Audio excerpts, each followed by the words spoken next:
Now to a story that Team 10 was first to break. A math teacher who stole more than $100,000 from kids is now changing her plea to guilty. That money belonged to a Vista Pop Warner team.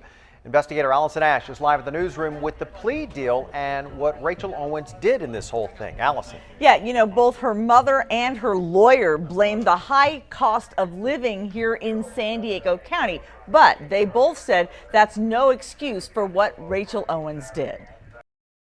How do you plead to count 6, guilty or not guilty? It was the word 300 children and their parents wanted to hear.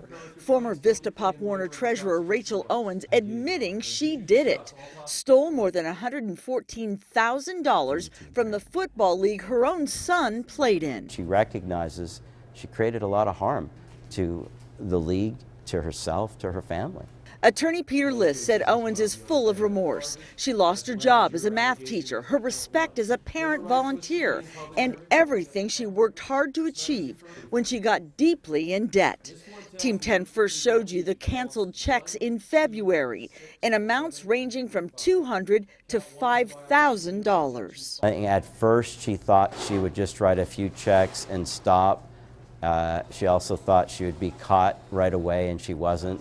So she kept doing it with the plan that she would eventually repay the money, and then it just became too much. Owens wrote a total of $101,000 in checks to herself and deposited $14,000 in cash from fundraisers meant to support this. Don't hold them. You can't hold them. Let's go. As part of the plea deal, Owens agreed to pay it all back. So we looked very hard for assets to see if there was any money left over or any things of value that she had bought that we could take and seize and sell and give the money back to the league. But the money was gone.